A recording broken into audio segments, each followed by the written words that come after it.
Welcome to Awesome Movie Year, the podcast where we look back at an awesome year for movies, which is every year.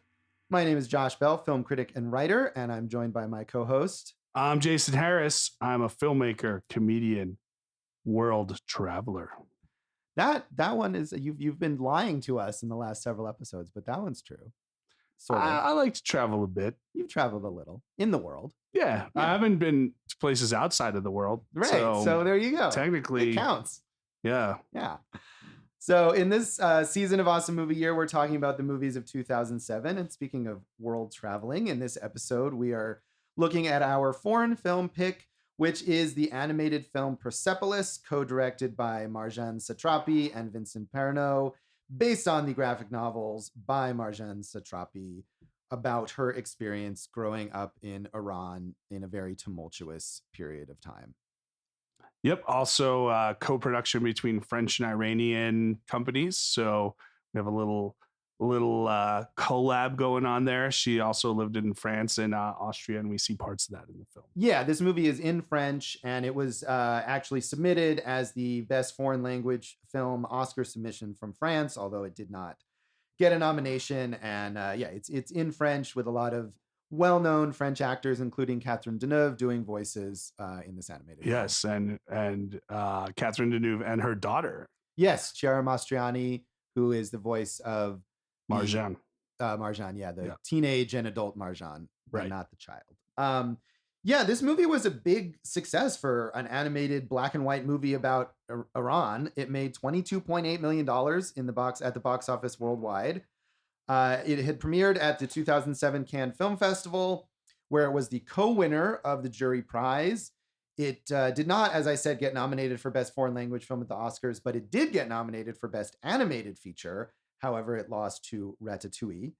And it was incredibly well reviewed. It had a 96% rating on Rotten Tomatoes. And for me, I did not actually see this in 2007, but I was looking up in my 2008 list of my favorite movies that I had seen that year from previous years. I put it at number 3. Of course, the most prestigious honor it received. What beat it? Oh, God, I don't remember now. Oh, dang. No, I mean, older movies. It's just movies from any other year that I first saw that year. I had never seen it until we watched it in preparation for this podcast. Do you remember hearing about it or being aware of it when it came out? I don't really, no. So that's great. I'm a world traveler who has no knowledge of the world. No knowledge of the world. I was looking up, I paid to see this movie in the theater when it came out. It did not, they didn't have an advanced press screening or anything, but I was personally really excited about it, possibly because I'm more of a comic book person. It's based on Marjane Satrapi's graphic novels. And so I'm maybe more aware than you are about offbeat comic book based movies.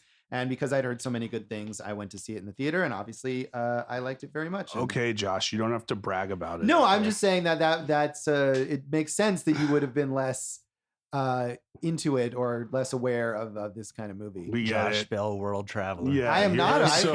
You're so cultured, Josh. No, I don't travel the world at all. I only travel the world via the movies. So excuse me while I spit my tobacco out in this spittoon over here, because I'm just the dumb idiot who doesn't know anything. I don't know how that all relates, and I also did not say that.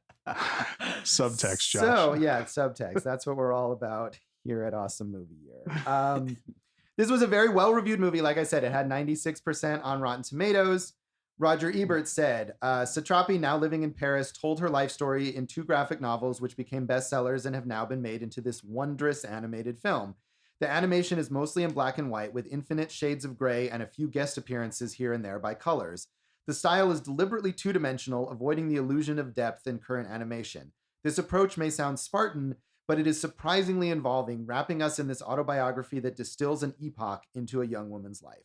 And it's definitely a contrast. You talk about Ratatouille having won the Oscar. These movies could not look more different. Yeah. What do you feel about Ratatouille? I mean, I like Ratatouille. I probably I haven't seen it since 2007, I'm sure. And I think I like this movie more. It would have been exciting to see it win an Oscar. I mean, Pixar doesn't need more Oscars. Yeah, now they don't, but in 2007 they were hungry sure for did. Oscars. They sure didn't have did. enough yet. No, I love Ratatouille, but this is a very different style of animation, and I think, like you said, it's trying to be true to the book, and also it really works for the story here. Yeah, I think the style and the content match each other so well in this movie. Dana Stevens in Slate said, the pleasingly simple hand-drawn characters and flat, often abstractly patterned backgrounds show the influence of everything from Charles Schulz to German Expressionism to Persian miniature painting to shadow puppetry. But the resulting mood is never cerebral or self-consciously postmodern. The story of Marjane's coming of age has the emotional directness, a cynic might call it sentimentality, of a classic of adolescent literature, A Tree Grows in Brooklyn or The Catcher in the Rye. Hey, Schultz. I got something to say to you, Schultz. Stevens. Well, who's Schultz? Then? Charles Schulz, the creator of Peanuts. That's who I'm talking about. Oh, okay. I'm sorry. So, but no, Stevens, who wrote about Schultz. Yes, hey, Stevens, who wrote about Schultz. I have no idea how you're getting, other than the fact that it's flat animation, that you can reference Charles Schulz here. Really? Because Really? I absolutely thought of that as we were watching this movie. Really? Again. You were thinking it's a Great Pumpkin Charlie Brown while you're watching this? But I think visually, especially in the segments where Marjane is a child, the way the facial expressions are and the like wide grins that the characters have really reminded me of Peanuts cartoons. The only time I got it was when Marjane was talking to her teacher and her teacher said, wah, wah, wah, wah, wah, wah, wah. That didn't happen, did not guys. happen in this Boom. movie. Yeah, no, I agree with that comparison. I didn't see it at all. Yeah. All right. And Lisa Schwartzbaum in Entertainment Weekly said, the sassy, nonchalant juxtaposition of political and personal specificity in Persepolis is a marvel. So too is the ingenuity and fluidity with which Satrapi and her cartooning co-director, Vincent Paronnaud, bring her book pages to life. Satrapi doesn't shy from the violent shocks that tore her home country apart, but neither does she settle for generalizations or prescriptive conclusions. And yeah, one of the things I like about this movie so much is that obviously it's about this important historical period and serious political stuff, but it is a coming of age story, and that's really what it keeps its focus on. Yeah, it's the slice of life in a war-torn area. And I agree with you. I think that's part of the strength. If this had just been about the war, it wouldn't have been nearly as effective. Right. No. And apparently the producers initially were trying hard to convince Marjane Satrapi to make this a live action film. Yeah. And she stuck to her guns and said, no, it has to be an animated film. And I think that was absolutely the right choice. It captures so much that way that wouldn't be captured in a live action film. Yeah. And part of that is that we see so many live action war films and we don't see many animated war films. So the effects are amplified in that way. Yeah. And it can have this sort of dreamlike quality to it, almost fantasy elements, where in a live action movie, I think that would constantly take you out of the story. In an animation, we expected a lot more. Did you find any negative reviews on it? I know it's 96%. I mean, I didn't honestly go looking for the negative reviews. If it's 96%, there must be a few, but I did not look them up because this was a movie that was so universally acclaimed. Well, this must be very embarrassing for you in front of all of our listeners. Right? No, I mean, I'm not denying that there are any, but the majority, I mean, pretty much all of the major reviewers were positive on it. So I'm guessing maybe you have some criticisms and we can talk about those in a moment. Well, I mean, no, yeah, we can. I don't have that many. I like the movie, but you know who did give it negative reviews was Iran. Yeah. Certain governments around the world, Thailand, Iran, places like that. Yeah, that's true. It was censored or not allowed to be shown in certain countries when it came out, which is not at all surprising. I like the idea of a fake film critic that's really just those governments that bring down the Rotten Tomatoes rating. Yeah, I mean, that's you joke, but I could see that happening. Or a government-sponsored film critic. Yeah, that's like a government post where to get a movie played, this critic has to, in that country, the critic has to approve of it. Yeah, that's kind of a thing, right? Well, I mean, there's approval boards. They're not like film critics per se, but certainly, I mean, even in Iran, obviously there's a government body that has to decide whether a movie can be shown or not be shown. And this movie. You've been to Iran? I have not, because I am not a world traveler. Neither have you, though. No, I have not. No. But we've been to Iran via this movie. And we'll talk more about that in our general thoughts on Persepolis in just a moment.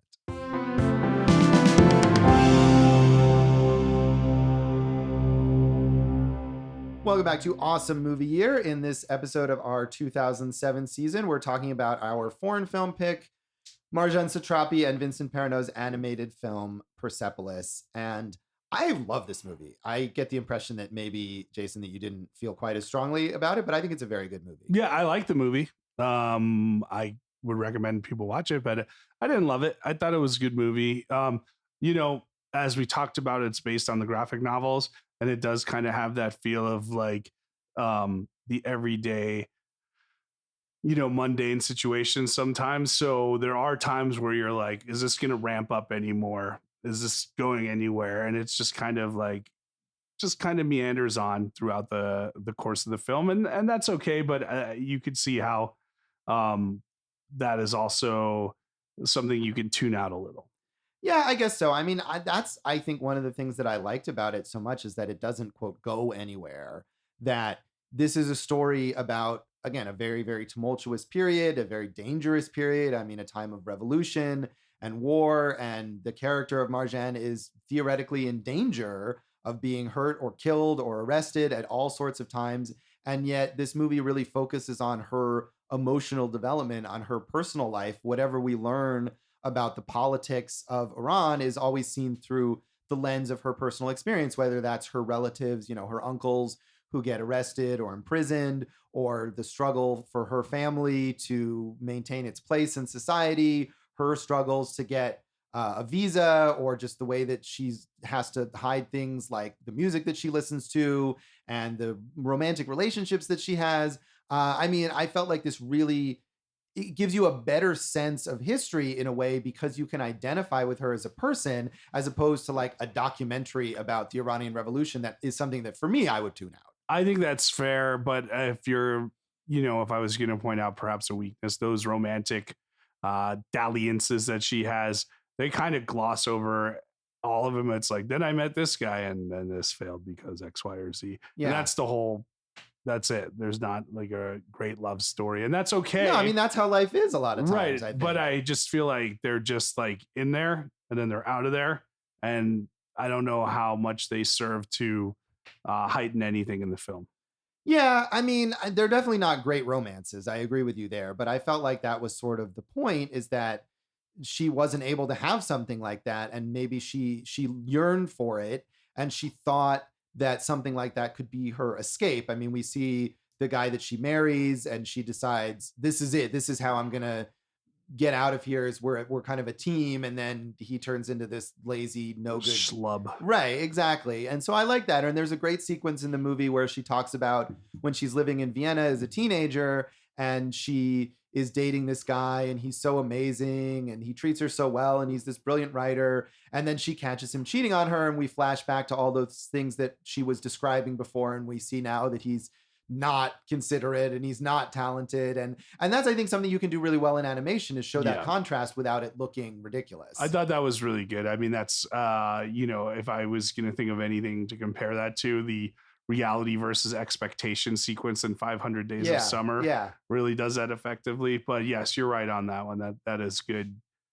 counterpoint, Josh. Thank you. But I mean, I do agree with you that that's not an element that's really strong in this movie. I think that's kind of the point, but you don't get as much of her relationships with people like that. I mean, also with her friends, there's one scene where she, as she first goes to Vienna, and she falls in with this certain crowd, and these are her friends, and we get to know them a little bit. And then a few scenes later, she just says, oh, and then they all moved away. Right. And we kind of are like, okay, I guess those people are not important. I guess part of that, like what she says also is that, they never really appreciated the freedom that they had, because they never knew anything besides it.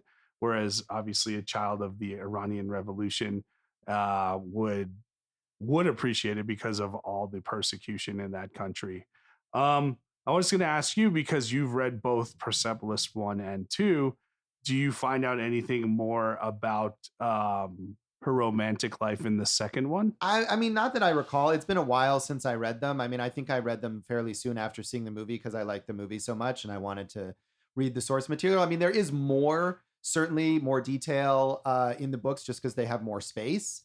But I think it's really focused, like this movie is, on her relationship with her family. I mean, that's the key relationship here. Those are the best parts, the stuff with the grandma and the stuff with the uncles who are getting out of jail, and her parents who clearly love her and know they have to like send her away just so she can not be killed, perhaps. Crazy world, man. Yeah, I mean, there's one very heartbreaking scene where she's leaving the second time, to go move to France after she's lived in Vienna and gone to school in Vienna. And then she comes back to Iran, and clearly things are not good there. And she decides to leave again. And as she's at the airport, the mother says, never come back. And that's an awful thing, I'm sure, to have to tell your daughter to, like you said, to keep her safe. You'd have to tell her, we never want to see you again.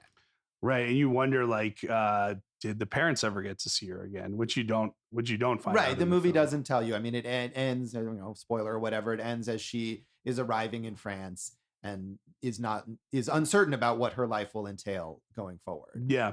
There's another really difficult scene where that's very effective, where her uncle Anush, who was a political dissident, finally gets out of jail. And, they all think this is the time, this is the real revolution. We're going to have freedom and democracy and elections. And then an even tougher regime comes in, and he gets sent back to jail, and he's allowed one visitor, and he chooses Marjane. And, that's a tough scene with the two of them. And then we find out not too long after he's killed and everything. Right. Yeah. I mean, there's a lot of moments, I think, where that's kind of, there's that juxtaposition of, I had this great relationship and then he's dead. We've got the uncle who ends up in the hospital, and they try to get him a passport so that he can get medical treatment in England, and that falls through. And then the next scene is, and then we buried him. Right. The death of close people to your life is just an everyday occurrence over there. Right. Yeah. Or even neighbors or whatever. There's bombings during the Iran-Iraq war, and they say, oh, who did they bomb? Oh, they bombed this family, this other family. Right. And now they're all gone. And even at the end of the movie, the grandmother, the last, we see Marjane leave the airport for the last time, and then she says, oh, and my grandmother died shortly after. But that was sweet because, I mean, the grandma lived a full life. Right. And the last memory we see of Marjane is the memory of her and her grandmother talking. And yeah, the grandma is a very, I guess, classic character in the old wise woman or man, in this case, because she's a grandma, a woman.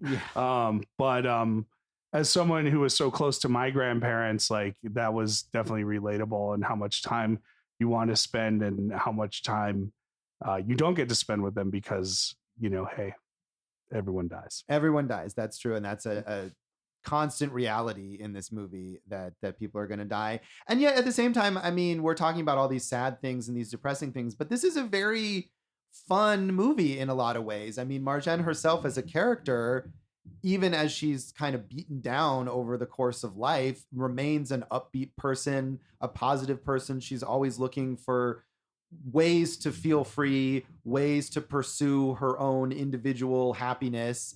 I mean, and especially the early parts of the movie where she's a child, the parts that I was saying earlier that kind of reminded me a little of Peanuts, is she's just this fun, kind of almost like a little naive, but just happy child who sees the world through positive lenses. I mean, did she have to always move the football out of the way when her neighbor tried to kick it? That was a little excessive, yeah. No, I just... what I liked about the early stuff, and then again, there's a sequence when she's an adult, is they show her flaws as a human being. They're gonna basically bully a kid whose dad was a police officer and who killed a lot of communists, and she has to be told by God, right? Yeah, she does talk to God a lot in this movie. Yeah, that hey, you can't blame the kid for his parents' actions, and then later in the movie, she kind of loses her way when she returns to Iran, and she just gets a dude arrested just to, for no real reason. Yeah, really. I mean, to kind of take the heat off herself because she's worried that she's going to be arrested. Yeah, and grandma comes in and sets her straight. So. Yeah. I mean, this is definitely not. I mean, even though it's a movie made by this person about her own life, it's not a movie that lets her off the hook or portrays her as this perfect saint or anything like that. She clearly has flaws, but yeah, I mean, you're right about that sequence where she's a kid, where they decide to bully this kid whose father was a policeman, but it's all done in this kind of childlike way. And I love that after she talks to God, the next scene is that she goes to that kid and she says, I'm sorry, it's not your fault that your dad is a murderer, or something like that, right. Which is just a very childlike thing to say. And he defends it too. Like, he only kills communists. Right. And it's great to see this very complicated, difficult political situation through the eyes of children and how they view it in this simplistic way.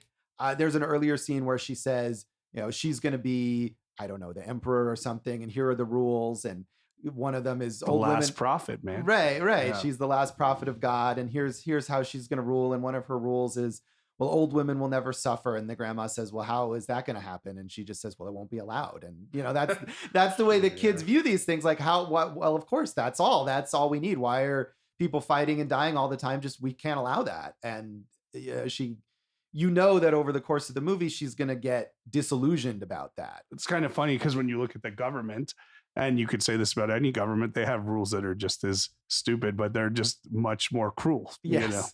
Yeah, I mean, and obviously that rule could not ever be enforced. But yeah, I loved the parts. I think I liked the parts of her as a child maybe more than the second half when she's getting older and she has more of the romantic stuff that, like you mentioned, maybe is a little less effective, and the kind of hormonal angst as she's a teenager.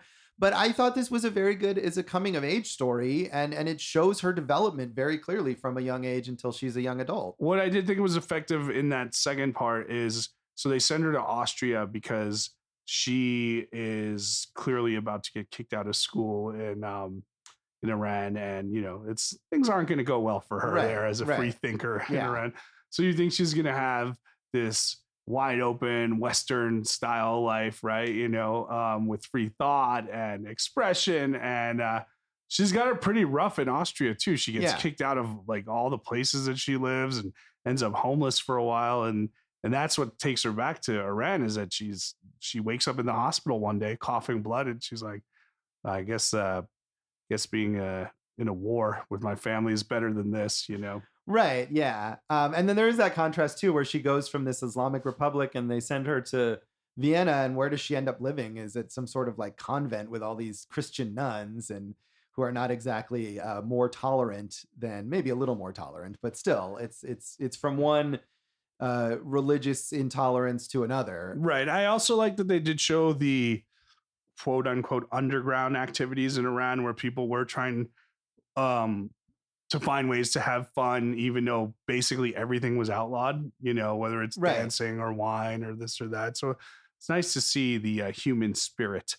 in a lot of these situations. Right. And I think that's the point, is that the human spirit comes through regardless. They can make as many laws as they want and threaten people, and yet somehow, somewhere, these people are going to let loose and they're going to have fun and they're going to make these personal connections that have been forbidden. And in this movie, it focuses a lot of the times on that positivity, on here was a party that we had, here were get-togethers where we all had fun and enjoyed each other's company. Right. And nothing was sugar-coated one way or the other. It's like, this was bad and this was good and this is why, and we're not going to put on colored glasses to see it any other type of way.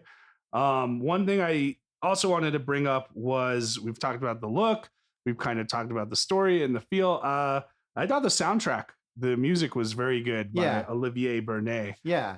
Kind of really towing the line between French and Middle Eastern music there. Yeah, it's all effectively put together, and there's a occasional use of period songs. There's one point where she gets really into Iron Maiden, and we hear some Iron Maiden on the soundtrack, which I thought was fun. And there's a great scene of her going to kind of the black market to buy a cassette, and all of the different offers that she gets for whose album she's going to buy, and Iron Maiden is the one that she ends up selecting. Right. Michael Jackson's there and Pink Floyd, and then she goes for Maiden. Yes, she does, which I think is an interesting choice. And then later in the movie, there's that bit where she sings The Eye of the Tiger in a very, very off-key way. Which I had read was demanded that she sing it by Marjane Satrapi herself, said make sure you sing this in a very off-key tone. Yeah, and it's charming because I think it goes along with her character, where she doesn't care that her singing is terrible. She's the kind of person who just has that much enthusiasm for life. And if she's just going to do what makes herself feel good, even if it also makes her look ridiculous. Yeah. So she's working hard, feeling her. I don't know the lyrics. Yeah, the tiger. really I was trying to work, yeah, she can feel it getting closer. It's the eye of the tiger. I don't know all the words. I don't know it either. But it's a fun sequence. And the look, we talked a little bit about it, but I think it's a really effective. I mean, if you page through the graphic novel, it looks exactly the same. I know that was a big issue when she was kind of negotiating with Pernaut to jump on. And, like you said, they wanted it live action. And then to make this kind of hand drawn, kind of flat style 2D animation, even though, they were using tablets and stuff to animate it, Right. it was a very difficult process to get that look. I think the look's one of the best things about it as well. Yeah, it looks really, really good, and it doesn't look like every other animated movie. And like I was saying before, I think there's so much in this movie where it's surreal or fantastical. It's all filtered through her perspective, and so we are literally seeing things the way she would see them. And I think in a live action movie, it would take you out of it, especially if there's a lot of realism in this stark wartime scenario. But with the animation, it all flows together really well, whether she's talking to God or just talking to her grandma. Right. I'm not a big manga guy. Are you? I'm really not. No. Dave, manga?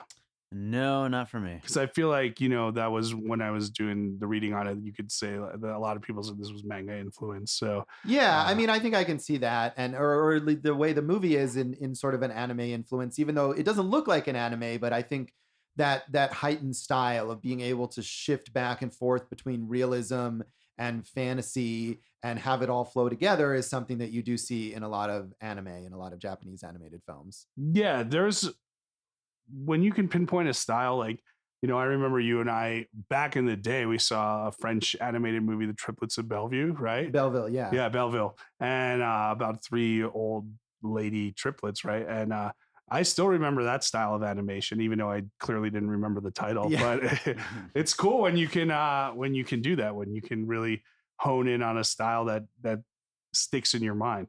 Yeah, absolutely. I mean, and it sort of disappoints me that she never made another movie in this style, and maybe it would have not had the same impact if it came around again. But it's so distinctive that I really like it, and the way it's almost all in black and white, other than the kind of framing story as she's in the airport in Paris as an adult, having left Iran for the final time, and it gives it like a sort of timeless quality, even though we know exactly what period it takes place in. It also, I mean, I think she talked about how making it black and white makes it less like this is a specific sort of other that a white audience or any kind of Middle Eastern audience would have distance from it. Right. And there are some color sequences in here in the present. Yes. Right? Yeah. I don't know much about her career. What else should people know about her career?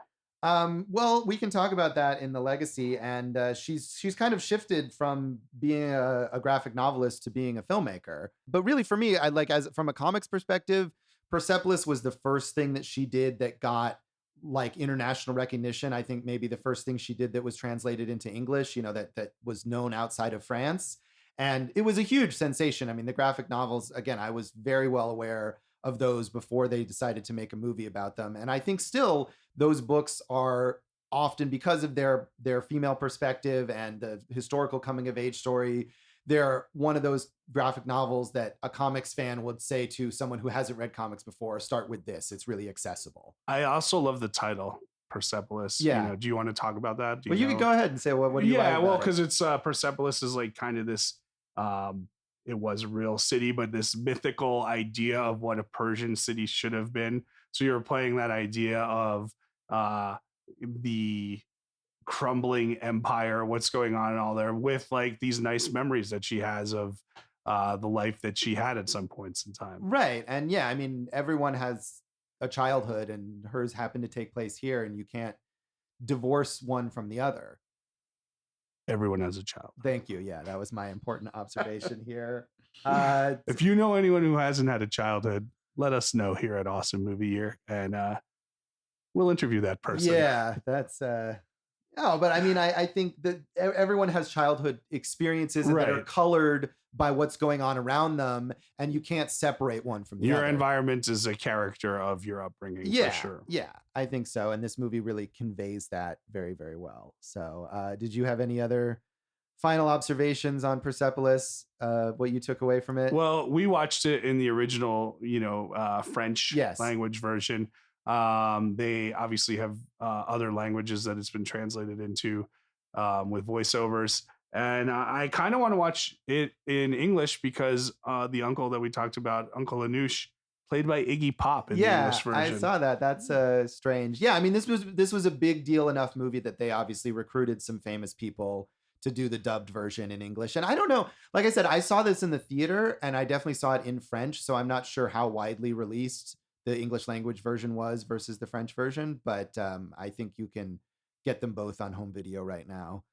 So a lot of people getting the home videos nowadays, Josh. Well, I mean, I think there are. Yeah, well, you get it on DVD. I don't know if it's streaming. I'm guessing you can probably, if you rent it on streaming, you can get either version. Send away to the Columbia House. Maybe they'll give you a video collection. Start with a penny. For 1 penny. Yeah. Well, we watched this on DVD, and I will argue in favor of physical media. There's a lot more available there.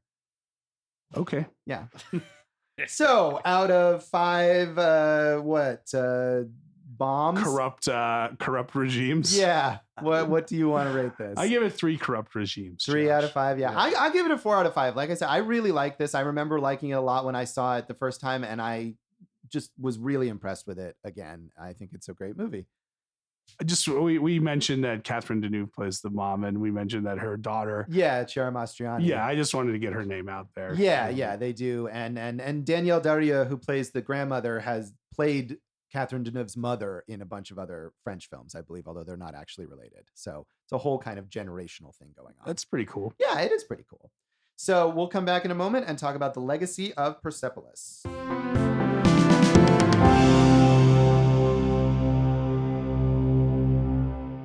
Welcome back to Awesome Movie Year. In this episode of our 2007 season, we're talking about our foreign film pick, the animated film Persepolis, written and directed by Marjane Satrapi and Vincent Paronnaud. And looking a little at the legacy of this film, you were asking me, Jason, about what has she done after this. And this was really the launching point for her career as a filmmaker. She was known for doing her graphic novels. But following this film, she and Vincent Paronnaud co-directed a live action film called Chicken with Plums. That was an adaptation of another one of her graphic novels that was also in French, starring Mathieu Amalric, which I remember not being that good. And I think it actually goes back to what I was saying about how in the animation, you can easily and seamlessly shift between the fantasy and the reality, and it all works together. And that movie, that live action film, has a lot of those shifts, but when they do it in live action, it doesn't work as well. Yeah, I guess, I mean, in my mind, you'd need like a Michel Gondry or something like that to pull that off. Yeah, I think, but I think she's kind of on maybe trajectory to try and at least make that kind of thing.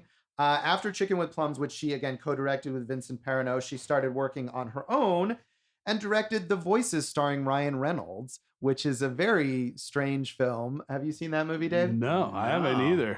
It is a movie about a guy who hears his cat and his dog talking to him and telling him to kill people. Well, now I know why you asked me. That sounds like something I would like. Yeah.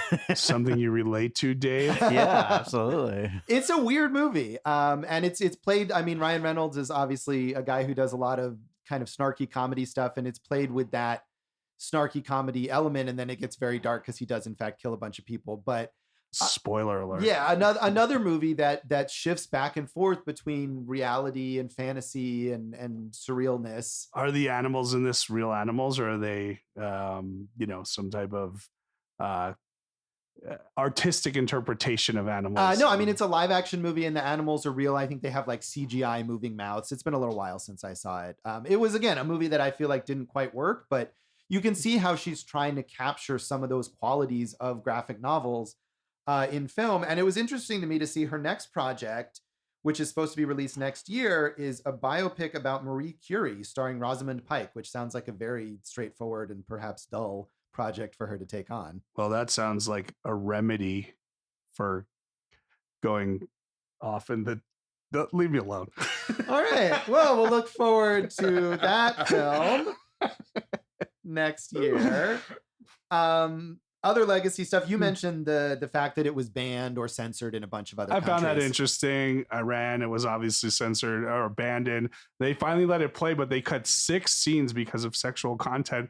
And in my mind, I'm racking my brain, and I don't remember 6 scenes of sexual content. Yeah, like 2 or 3. Right. Yeah. I mean, there may even be small things like when she talks about her grandmother putting Bra. jasmine in her bra, and you see the Yeah. grandmother taking her bra off, even though that's not sexualized at all. So it was banned there. It was the Bangkok Film Festival. It was supposed to play, and then the Iranian government spoke to the Thai government, and they cut it. Although they said this film has artistic merit, but there's other factors at play here. Yeah. My favorite though was a Tunisian television station, Nesma TV.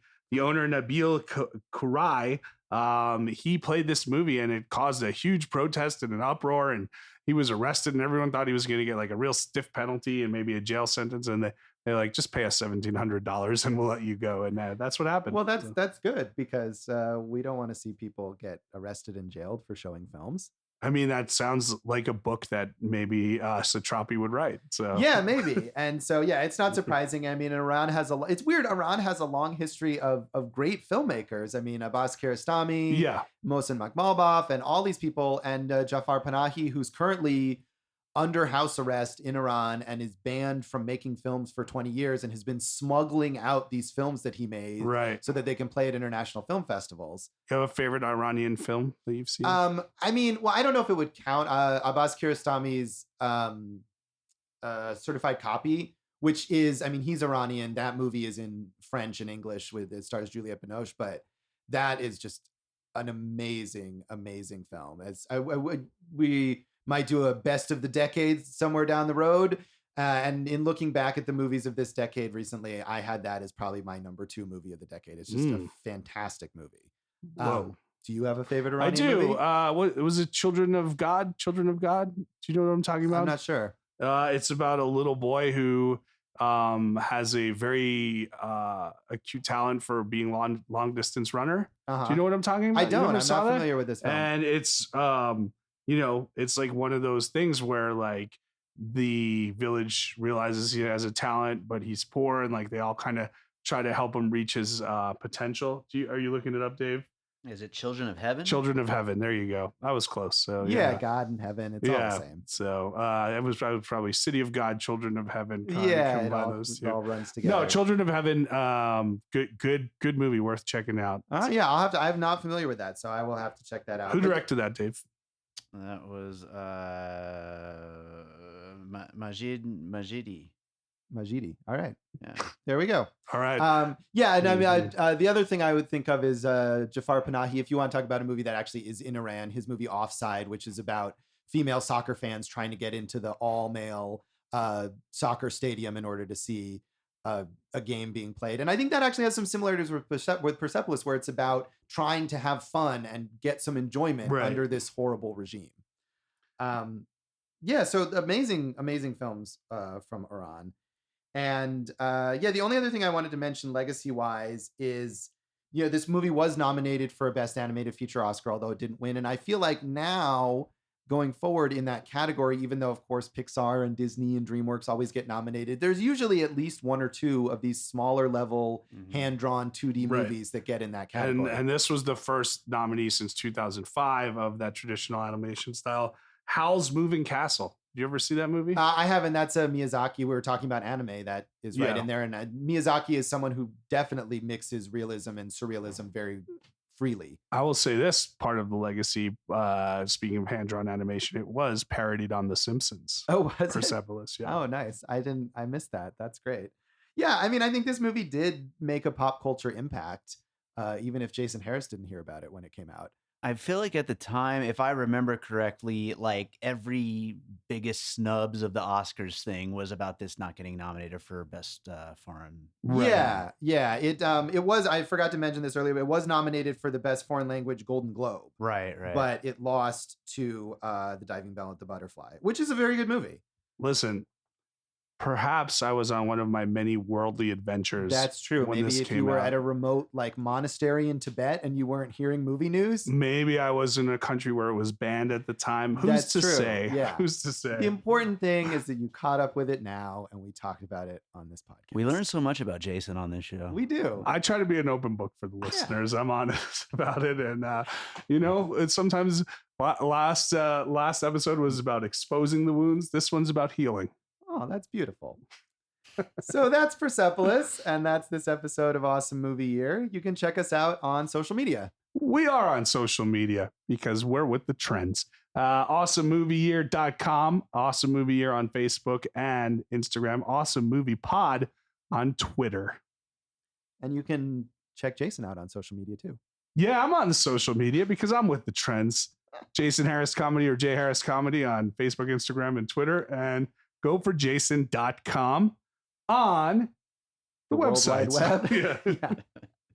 I'm on Twitter at Signal Bleed, on Facebook at Josh Bell Hates Everything, and on the World Wide Web at joshbellhateseverything.com. And listen to our awesome producer David Rosen's podcast, Piecing It Together, which you can find wherever you're listening to this podcast. And since you guys both got to say World Wide Web, I'm going to say World Wide Web. You can find me on the World Wide Web, piecingpod.com, and on social media at piecingpod. So what do we have next time, Jason? Well, Josh, you came with such heat with your personal pick on this season that I have a lot to live up to. And I think I'm gonna, because I'm picking a film that broke out, was a major pop cultural success, and still the ramifications are felt today. I'm talking about Juno, everybody. The story of a young lady and her fetus. That is one way to describe it. So tune in next time for Juno. Thanks for listening to Awesome Movie Year. Thank you for listening to Awesome Movie Year. Make sure to follow Awesome Movie Year on Facebook, at Awesome Movie Pod on Twitter, and at Awesome Movie Year on Instagram. And if you like the show, review us and rate us with 5 stars on Apple Podcasts.